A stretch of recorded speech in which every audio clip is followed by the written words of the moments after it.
Imagine living with constant itching that never stops, or slowly losing your sight, not because of age, but because of a simple fly bite.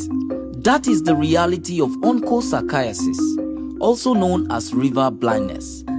One small tablet of ivermectin, taken once or twice a year, helps stop transmission and protects entire communities. This is how itching stops. This is how blindness is prevented. And this is how a generation grows up free from river blindness.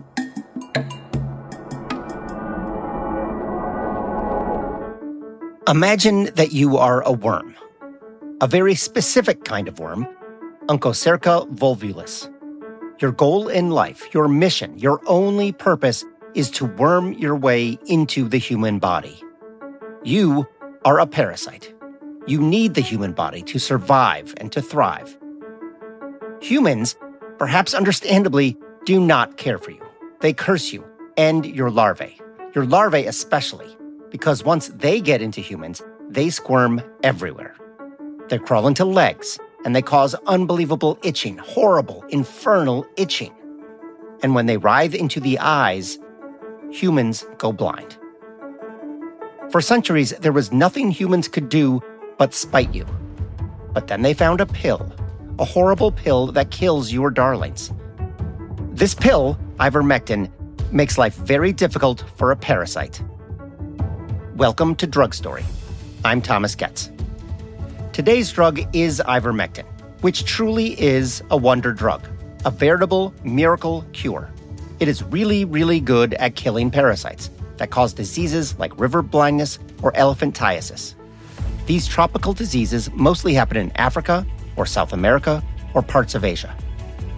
Ivermectin is also effective against hookworm, which a century ago was endemic in the southern United States. And it's good on heartworm, which affects pets, dogs, and cats, and it kills parasites in horses or other livestock. But in the United States these days, you have probably heard of ivermectin not as a treatment for river blindness, but for different purposes altogether. I just did a parasite cleanse. I never thought those words would come out of me. Things literally came out of me. I've used ivermectin when I was really sick. I have too. Yeah, and honestly, I actually think, I've seen a lot of studies. I think that it's probably not a bad idea to use it once or twice a year to cleanse it out of your body, right? Right. Some of my patients will take ivermectin as a prevention for viral illnesses. Totally fine, totally safe. I use ivermectin for 12 by 12, 7 days, which is every 12 hours, 12 milligrams for 7 days. And the reason is all the literature that's coming out about ivermectin as an anti-cancer. You know if you have a hidden parasite and how do you get rid of it. They recommend doing a parasitic detox, which you should talk to your own doctor about because I am not licensed to practice medicine, but I do take a form of ivermectin and fenbendazole. So yeah, Google tells me that right now there are many tens of thousands of videos on YouTube raving about ivermectin. But cancer, parasite cleanses, and viruses? What is this drug? What does ivermectin do, really? In this episode of Drug Story, we're going to tell the story of ivermectin, this amazing medicine. We are going to talk about parasites a lot. And we will dig into what got all those people on YouTube and Instagram talking about ivermectin. What they hope it could be, what they believe it works on. Not just parasitic diseases, but viral diseases like COVID, or even cancer. Which would be great if there's, evidence that it actually works for those other diseases. So we're going to explore that today with an open mind, an open notebook, and an open door to science in the Drug Story ahead.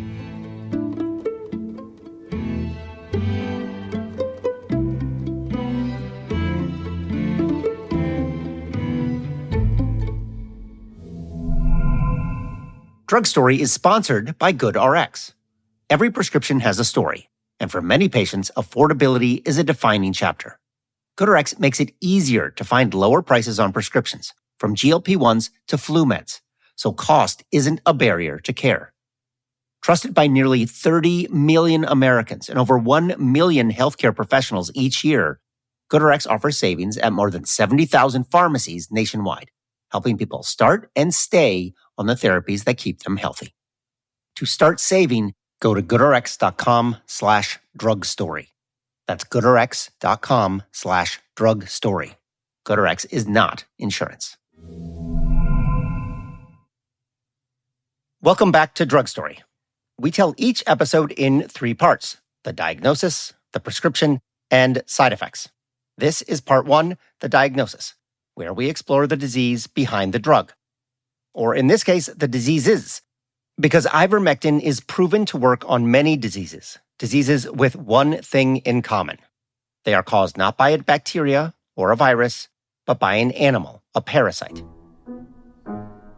Oftentimes, it's a type of worm called a helminth. Now, technically speaking, a parasite is an organism that lives inside or on another creature and feeds off of it. A tick is a parasite, so are lice, as is the tongue-eating louse. That's this little crustacean. It's a relative of the shrimp that swims into a fish's gills, winds its way into the mouth, and then eats the fish's tongue. Yeah. And get this, it then takes the place of that tongue. It lives there in the mouth, helping the fish eat just as a tongue would, but taking a nibble of food every now and again. That, my friends, is a parasite. There are thousands, maybe millions of parasites on Earth. Yeah, it just makes your skin crawl. In fact, there's actually a condition called delusional infestation, also called delusional parasitosis, where people are convinced that they have parasites. You might feel a bit of this right now, feeling like something is crawling on your skin, under your socks, maybe under your shirt. It's a little itchy.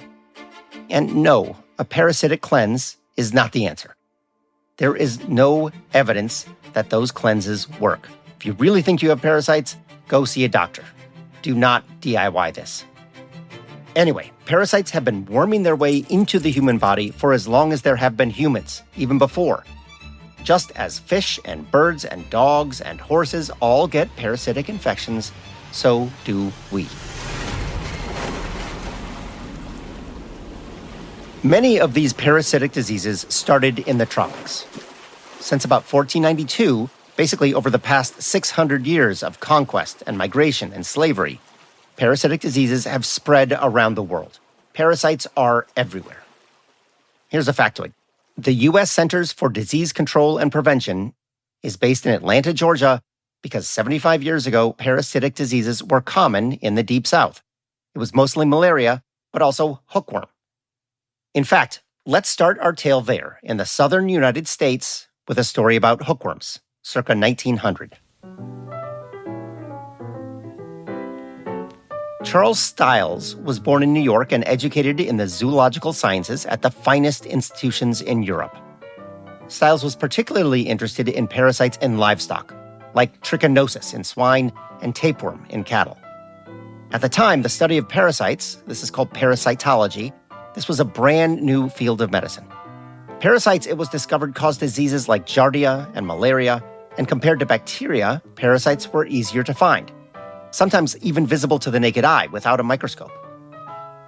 But that did not make them any easier to deal with. So, around 1900, Charles Stiles took a job as the chief zoologist for the U.S. Public Health Service. And when he heard about health problems in the American South, anemia, stunted growth, he had a hunch that parasites were involved. So Stiles began to research, well, there's really no other way to say this. He went on a study of human shit across the South. He took stool samples from everyone willing to let him.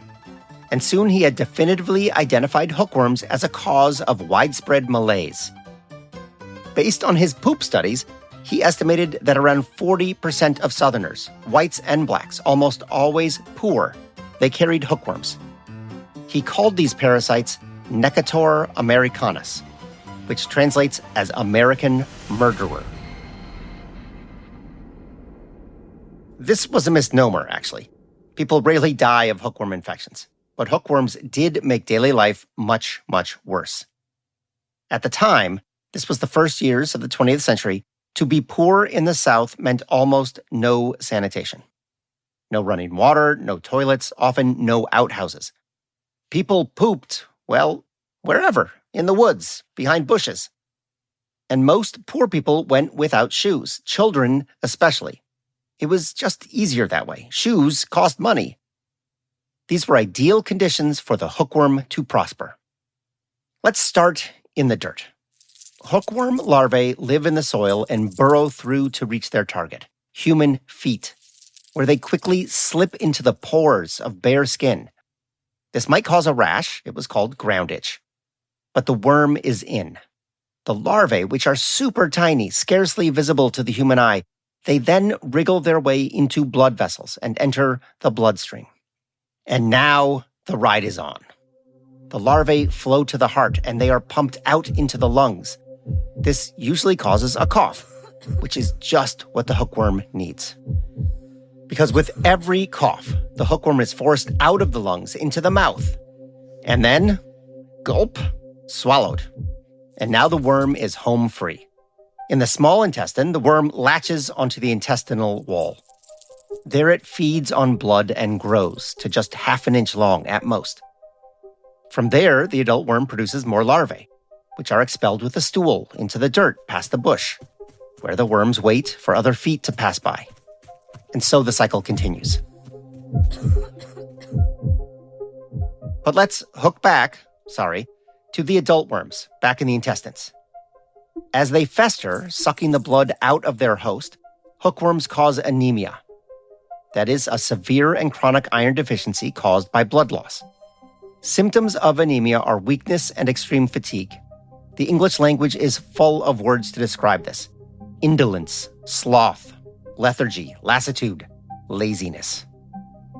In 1902, at the Pan American Sanitary Congress in Washington, D.C., Charles Stiles announced his discovery. And he noted that there might be a connection between this hookworm, the American killer, and the characteristic state of southern lassitude. And that became front-page news. The headline in the New York Sun screamed, "Germ of laziness found." At the time, this stereotype of a lazy Southerner, especially white Southerners, it was commonplace. As the North expanded in a frenzy of industrialization, the South was still overwhelmingly rural. Poor white Southerners were scorned as unmotivated and slow. And the stereotype lined up neatly with racial slurs about lazy black people. And that has been an even more enduring smear. So Charles Stiles had found his cause. But what about the cure? Once the germ for laziness headlines faded, no one seemed that interested in following up on Stiles' work to do anything about the hookworms. It may have affected 40% of the population, sure, but hookworm was mostly an affliction of the very poor, and often blacks. Remember, this was the Jim Crow-era South, not a time of great progress. So this was just not a priority for the fledgling U.S. Public Health Service or the growing nation. So Stiles started stumping and lecturing about what he thought should be done. He said, "My hobby may be summarized in the two words, clean up.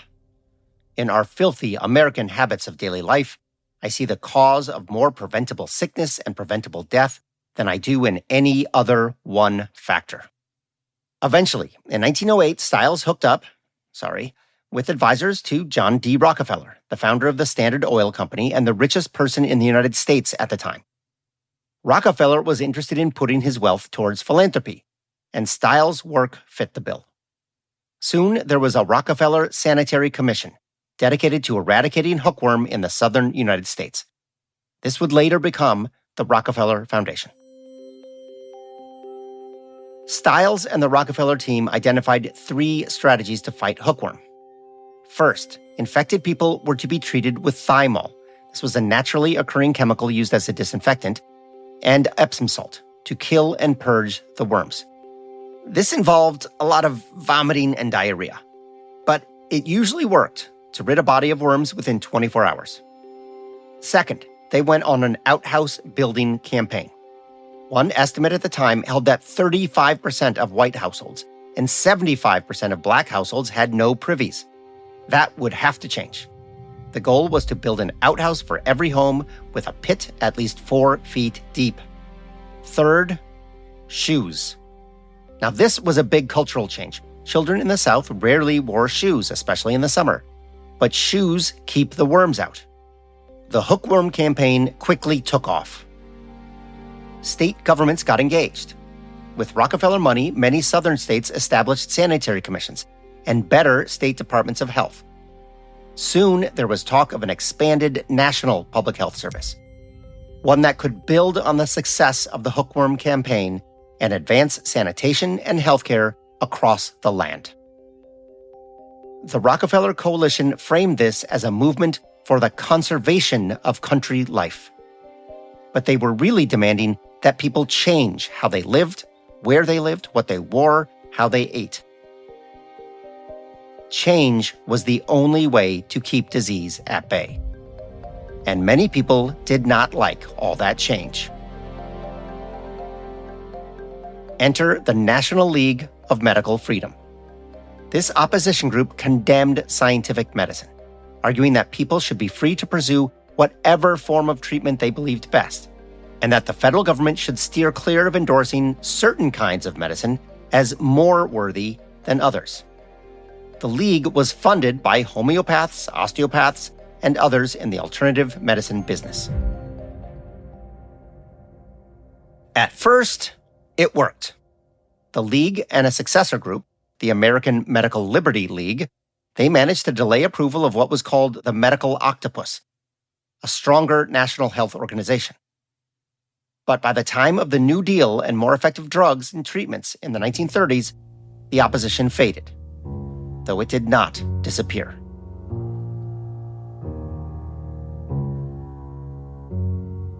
That idea of defending medical freedoms against mainstream medicine, does that sound familiar?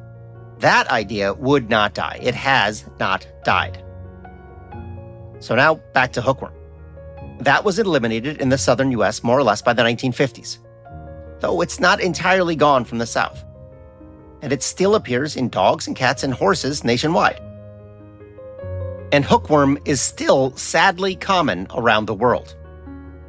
Which takes us to another worm.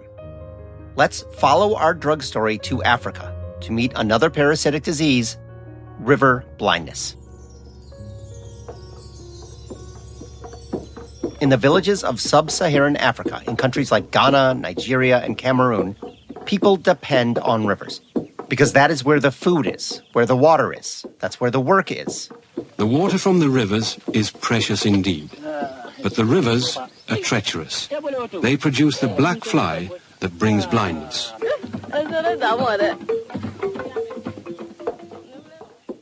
That's from a 1983 documentary about river blindness. The black flies bite, and when they bite, they transmit the larvae of a worm called Onchocerca volvulus. The worm grows and breeds under the skin. The human body generally tolerates the adult worms with a low immune response. But when the baby worms, the larvae, get into the eye, a more intense immune reaction can cause inflammation, and that leads to blindness. River blindness itself is rarely deadly to individuals, but it can prove fatal to a family or to a village, because blindness often comes to men and women in their prime productive years. Sons or daughters must drop out of the workforce to care for a blind parent. Marriages and parenthood are less common. Eventually, young people flee the village. For decades, there was little to be done for onchocerciasis. As many as 20 million people were infected with the parasite worldwide, and hundreds of thousands were blinded or had impaired vision because of the disease. In the 1970s, the World Bank began using DDT and other insecticides to kill black fly populations in West Africa. This worked in places, but it was terrifically dangerous to the environment and to human health.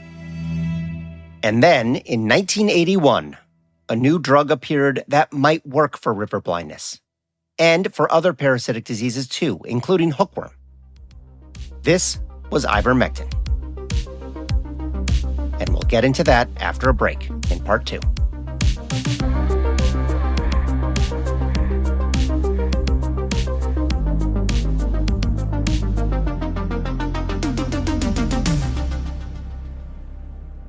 Welcome back to Drug Story. This is part 2, The Prescription, where we explore the creation and the use of a drug to treat disease. And today's drug is, of course, ivermectin. The creation of ivermectin begins, of all places, on a golf course south of Tokyo, Japan in 1973. On the edge of the course, looking east over Sagami Bay, a young scientist named Satoshi Omura was digging up dirt. Now, at the time, it was well known that soil, dirt, was full of life and full of microbes. In any patch of earth, a war is going on, with various bacteria producing chemical agents to kill off rival bacteria in the quest for food and survival. And since 1943, it was known that some of those microbes could be isolated and turned into medicines. One of the first antibiotics, streptomycin, was isolated out of soil. Tetracycline, rapamycin, and a dozen other medicines started in dirt. Omura was a director at the Kitasato Institute, and he had just begun a research project with Merck, the New Jersey-based pharma company. Part of Omura's habit was to carry sample bags with him, so that when the mood struck him, he could shovel up a soil sample for testing later. The sample from that golf course was just one of 40,000 cultures isolated in Omura's lab. The promising ones were then sent overseas to New Jersey, and exactly one turned out to have an anti-parasitic effect. It killed worms. For the next few years, the Merck team, led by William Campbell, they sweated the stuff, trying to create a stronger brew of this microbe.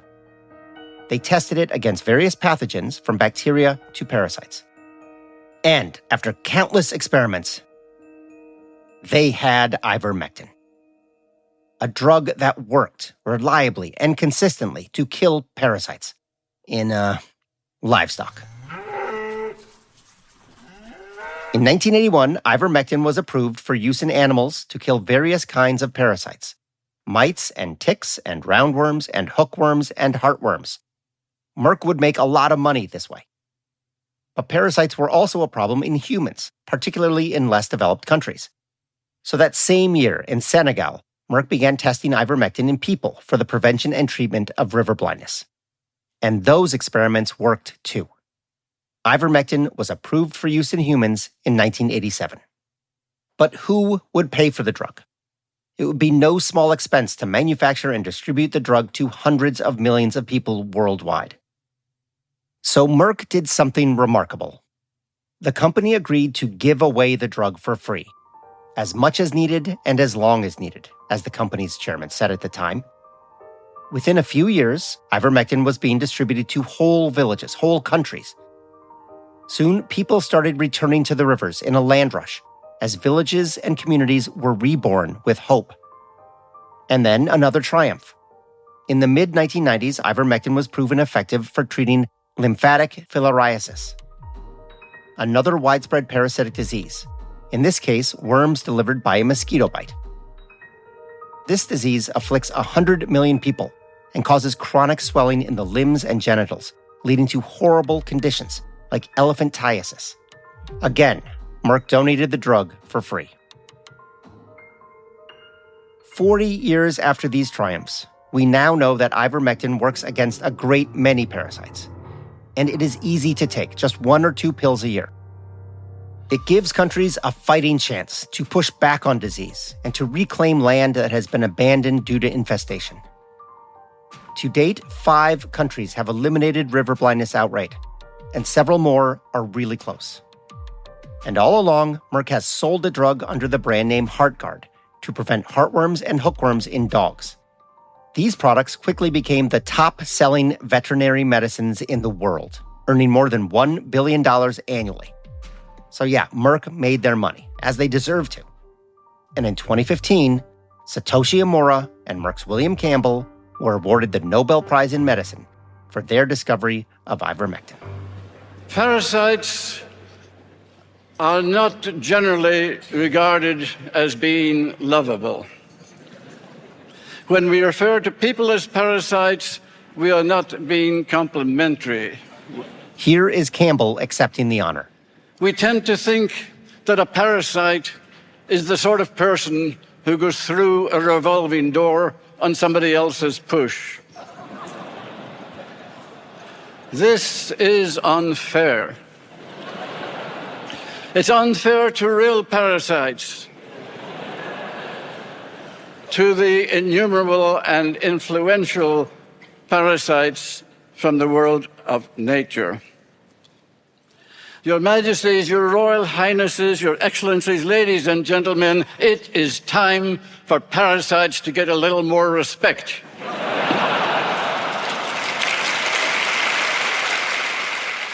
We could end our story here. A miracle drug, a Nobel Prize, millions of lives improved, billions of dollars earned. Somehow everyone is a winner. What a story. But that is not where this drug story ends. Because here, our story takes a turn. Growing concern about a new and rare pneumonia-like virus that has caused at least 2 deaths and has spread from China to other countries in Asia. The Centers for Disease Control and Prevention has confirmed the first U.S. case has been detected in Washington state. This is truly an unprecedented situation. This virus doesn't discriminate. It attacks everyone. I want every American to be prepared. In late 2019, a new disease emerged, COVID. And suddenly, ivermectin was front page news. We'll get into that in part 3 after this break. I have today declared that the coronavirus presents a public health emergency in the United States. Public health emergency. A declaration of emergency. State of emergency. COVID-19 can be characterized as a pandemic. We will be suspending all travel from Europe. I am officially declaring a national emergency. It was quite crowded, and we had to wait outside for about 20 minutes before they let us in. Jumping to March 16th. Welcome back to Drug Story. This is part 3, side effects. Now, usually side effects are unwanted or undesired consequences of a drug. But sometimes those unintended consequences actually open the door to new uses for the drug. It's called repurposing. Repurposing for medicines is oftentimes a medicine may be developed for one reason, one indication, and it may have off-target effects for a different disease process. So Viagra, everyone knows about Viagra. So Viagra was initially developed as a blood pressure medicine. This is Dr. David Boulware, a professor of medicine and infectious disease physician at the University of Minnesota. It didn't really work that great as a blood pressure medicine, but it had some off-target side effects. So those side effects, people were like, "Oh, this is a thing." So it was then repurposed for sort of erectile dysfunction, even though it was originally developed as a blood pressure medicine. So that's a famous example of something that's repurposed. Now, remember when COVID hit the U.S. in 2020, nobody knew anything. There was no obvious treatment. So there were a lot of ideas, some absurd ideas about what would work. Some people said bleach would kill the virus, or methylene chloride, that's also known as paint stripper. Ultraviolet light was supposed to work. In India, one politician held a cow urine drinking party, and 200 people showed up. There were so many teas and salves and extracts. And then there were supplements. People were crushing the store, trying to get their hands on various supplements. This is Simone. She worked in a grocery store in Portland, Oregon, in the supplements section. She had a front row seat to the frenzy. Vitamin C, vitamin D, zinc, elderberry, and NAC. Oh, quercetin also. Right. And these all, help the immune system, in theory. Yes. And the energy was very chaotic. Yeah. It was just a really weird time. And then there was the idea to repurpose drugs. Chloroquine and hydroxychloroquine and azithromycin. That's an antibiotic. It kills bacteria, not viruses like COVID. And then, on April 4th, 2020, ivermectin entered the conversation. The drug was first mentioned in a paper published in the journal Antiviral Research. Dr. Boulware explains what the study said. There was a publication that came out that talked about how ivermectin had, in a petri dish kind of lab situation, where ivermectin had an antiviral effect against SARS-CoV-2. You put enough of anything in a petri dish in a high enough concentration, it will start inhibiting just cells and like kill the cells. And so when I saw that, I was like, ooh, I was kind of, I was interested. And is that concentration achievable in the human body with normal dosing? And so when I did the mathematics, kind of back the envelope calculation, it was like 100 times higher level than you would ever achieve in the human body.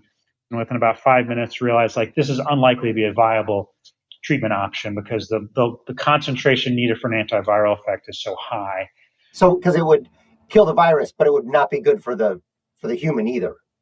It's just so far beyond the normal dosing range that you would, to get that dose, you'd have to take a massive amount and you'd run into toxicity most likely.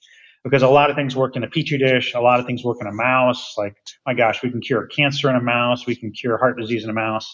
But it doesn't mean that whatever drug is always going to work in humans, but it's a starting point that you start there and then you've got to do a clinical trial to actually test it and see, is there actually a benefit in actual humans with the disease? Now, Dr. Boulware and others spotted this right away, that it would take a huge dose, a dangerously huge dose in humans to have the same effect. That was a pretty significant limitation, basically a disqualifier. But it was lost in the heat of the moment. And the media was all over this study. One headline said, ivermectin kills COVID in 48 hours. Newsweek wrote, anti-parasite drug used since 1980s may help stop coronavirus, new study says. Okay, that was not what the study said. But so it goes. Just days later, another paper appeared, proposing even stronger evidence for ivermectin. This paper claimed it had data from a company called Surgisphere, based in Chicago. Supposedly, they had records from nearly 1,400 COVID patients from hospitals around the world. Half of these patients, the paper claimed, had been treated with ivermectin in the first days of the pandemic. Remarkably, the ivermectin patients showed a much lower mortality rate than patients who had not taken ivermectin. Just over 1% of the ivermectin patients died, compared to more than 8% of the non-ivermectin patients. This was a staggering result. But the data, it was sloppy and inconsistent. And when other researchers asked to see it, the Surgisphere researcher demurred.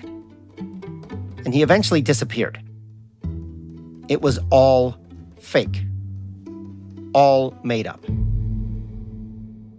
The doctor behind Surgisphere, Sapan Desai, he was discredited. He holds the dubious honor of being among the first hustlers to try to exploit COVID for fame and fortune. The only trouble was that the headlines were already out there. These two papers and others published with fake Surgisphere data, they have been cited by other researchers thousands of times. The damage was done. Here's a Senate hearing from December 2020 into quote-unquote hidden treatments for COVID, convened by the Honorable Ron Johnson of Wisconsin. We are now in December. This is 3 to 4 months later. Mountains of data have emerged from many centers and countries around the world showing the miraculous effectiveness of ivermectin. It basically obliterates transmission of this virus.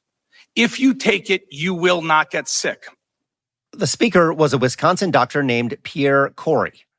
In August 2023, the American Board of Internal Medicine revoked Dr. Corey's board certifications for spreading false or inaccurate medical information. So what did those mountains of data actually say? Well, turns out Dr. Boulware was among those doing the hard work, away from the TV cameras. And I got involved with something called Active 6, which was a public-private partnership sponsored by NIH and was run out of Duke. It's a co-chair. So we looked at ivermectin, we looked at fluoxetine, we looked at inhaled steroids that are used for asthma. We did sort of the normal dose of ivermectin, 3 days of ivermectin early in treatment to see, could you reduce the rate of hospitalization and could you get better faster? There were 3 trials I was involved with, over 1,000 people per trial, and basically no statistical benefit over placebo. And no, like, you can't be like, oh, you just needed more people, because there was no benefit whatsoever. And so for me, like, after the first trial, I was like, okay, I'm pretty convinced. And then the second trial, I was like, well, I'm pretty convinced. But then they said, oh, no, higher dose. So we use a higher dose. And it's like, okay, third trial, higher dose, longer duration, and there was no benefit whatsoever. And so to me, I thought that kind of closed the door on it. And that was in 2022. But still, like, people are still talking about it, still promoting it. And it's bizarre to me because it's one thing up front when we didn't know and there was some prelim data that suggests, maybe this is beneficial. But, like, you've got multiple trials, like, you kind of need to move on to something else. Usually for most physicians, like, I don't really have any vested interest in drug X or drug Y. I just want to know which one works better. And so, most people just kind of moved on. But some people were really kind of enamored with it and kind of stuck with things that didn't make any sense scientifically long after the data suggested they should have moved on to something else. So, no effect on the RCT placebo-based trials. But they did see something interesting when they did not use a placebo. What's called an open label study, where you can actually see what you're taking. When you did an open label, what's from an open label study where they got an inhaler versus they got nothing, there was a benefit. And so it kind of psychologically, this also speaks to why if you give any medicine, particularly in COVID where the vast majority of people are going to get better, people think they got better because they got the medicine. And so on the individual patient perspective, like, even if you give them medicine that doesn't have any benefit, they're going to feel better faster than if you give them nothing, which is kind of interesting. It's the placebo. Right. Yeah. So it's a real effect. It's just not the medicine. Yeah, it's just not the medicine. But it's like and it's like the power of thinking, but it's the placebo effect. So it's a real thing. This is an important finding because in the real world, this is how people were taking medicines, all sorts of medicines, including ivermectin, and open label. They saw the label, they took a dose, and a lot of them felt better. Here is Simone again. This is the woman who managed supplements at the Portland grocery store. She went to a naturopath with her husband before she got COVID. I knew that I wanted to have ivermectin on hand, but it wasn't super easy to get a hold of. And he was able to get a prescription at a compounding pharmacy. Can you walk me through kind of what happened when you first got COVID? My husband had just had a knee replacement surgery. And the next day is when I came down with COVID. And so I was very out of it for the first 24 hours. I literally just slept. By day 3 of the incredible body pain that I was experiencing, and within a couple hours of taking just the one pill, I just felt amazingly improved. Probably, 80% of the body pain had gone away. It was just pretty mind-blowing, actually. I mean, I would take it again. Now, I want to say, I appreciate Simone's perspective and her willingness to share her story. She did not have to, so I am grateful to her. And I think her experience shows how hard this is to figure out. She had COVID, she took ivermectin, and she got better. She believes ivermectin worked for her, and she has reason to. As Dr. Boulware explained, sometimes it just works that way. But there is a difference between experience and evidence. And during a global crisis, it can be really difficult to let the science play out. To me, COVID was just a heartbreaking time. Not just because of the 1 million people in the US who died of the virus, or the 7 million who died worldwide. What breaks my heart 6 years later is how COVID broke the trust between government and the citizens government should serve. Between science and the people science is trying to help. Between public health and the public. COVID was certainly not the only factor at work. But man, did it do a doozy on the trust people put in each other and in our institutions. It made it difficult for all of us to know who can we count on? Who can we put our faith in? In February 2021, Merck, that's the company that discovered ivermectin, They put out a statement saying that their scientists had reviewed all available research. And they found that they identified, quote, no meaningful evidence for clinical activity or clinical efficacy in patients with COVID-19 disease. And this was Merck. They stood to make a lot of money if ivermectin did work. And then in September 2021, there was a statement from the American Medical Association and the American Pharmacists Association. Quote, strongly opposing the ordering, prescribing, or dispensing of ivermectin to prevent or treat COVID-19 outside of a clinical trial, unquote. Not only did they say it wasn't helpful, but that ivermectin was demonstrated to be harmful to patients. But for those who had already lost faith in the medical establishment, this was probably just more fuel added to the fire of distrust. They wanted their medical freedom to do their own research and make their own choices. Now, I'm not going to chronicle everything that happened with COVID. I'm not getting into vaccines or lockdowns or where the virus originated. That story is not this story. I will just note that in late 2021, YouTube decided to remove videos from their platform that contain dangerous coronavirus information. Over 1 million videos were removed. But there are still many videos there, thousands of them, and more still on TikTok or Instagram. And sometimes it just takes one video to get people talking again. I'll tell you a good story. Okay. I have 3 friends. All 3 of them had stage 4 cancer. All 3 of them don't have cancer right now at all. And they had some serious stuff going on. And what did they take? Jesus. They took some, what you've heard they've taken. Ivermectin. Fenbendazole. Fenbendazole, yeah. Yeah, I'm hearing that a lot. They drank hydrochloride something or other. There's studies on that now where people have proven that people are drinking methylene blue and stuff like that. Yeah, methylene blue, which was a fabric dye. Yeah. Yeah, it was a textile dye. And now they find out it has profound effects on your mitochondria. Yep. Yeah. This stuff works, man. There's a lot of stuff that does work, which is very strange because, again, it's profit. That was, yes, Academy Award winner Mel Gibson and comedian Joe Rogan back in January 2025. More than 12 million people have watched that episode. Now, there is no evidence for any of that, in fact. There have been many, many studies looking into the potential therapeutic effects of ivermectin on various cancer. Ovarian cancer, liver cancer, breast cancer, pancreatic cancer, lung cancer, and so on. Different cancers can have very different courses in the human body.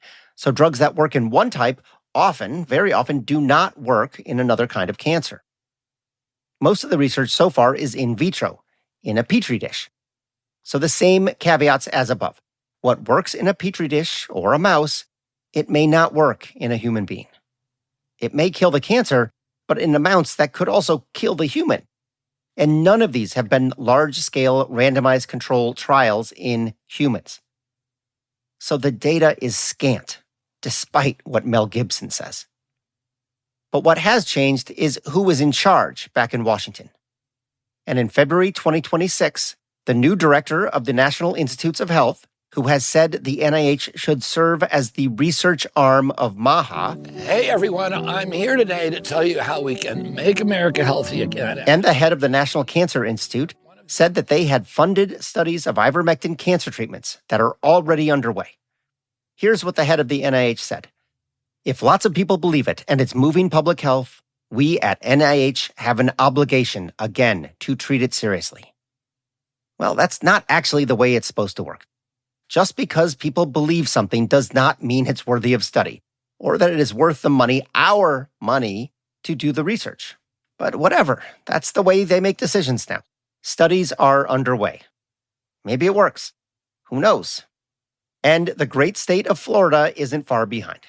In late 2025, the Surgeon General of the Sunshine State announced a $60 million cancer innovation fund that would study, among other things, the value of ivermectin for cancer treatments.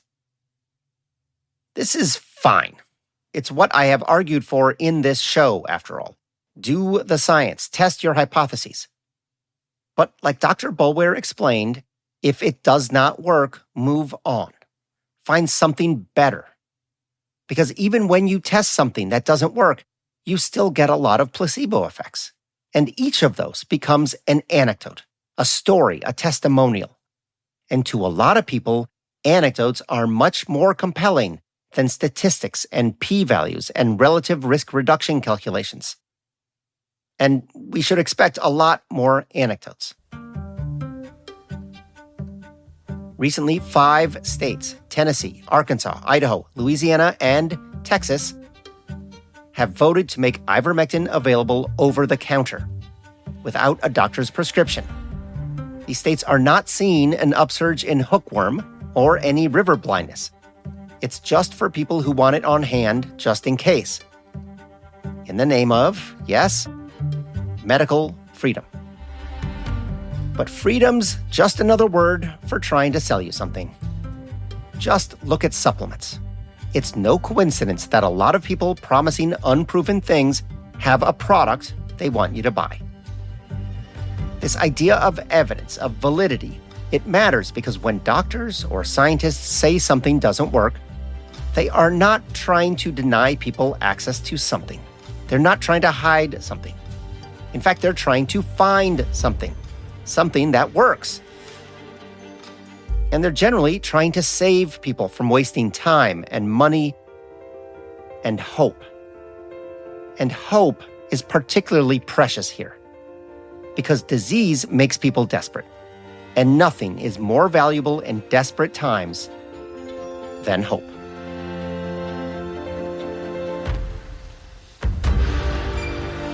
That's it for this episode of Drug Story. For an annotated list of our sources for this episode, visit drugstory.co. Drug Story was created, written, and hosted by me, Thomas Getz. Rachel Swaby is our producer and sound designer. Mark Bush is our engineer. Molly Warner is our research director. Drug Story was produced with support from the University of California, Berkeley School of Public Health. Thank you to our guests, Simone and Dr. David Boulware. Drug Story is an independent production. If you would like to support our work, contact us at drugstory.co. You can also subscribe to our Substack there and be notified when new episodes come out. And I want to let you know, we are gearing up for a season 2. We have a lot more drug stories to tell.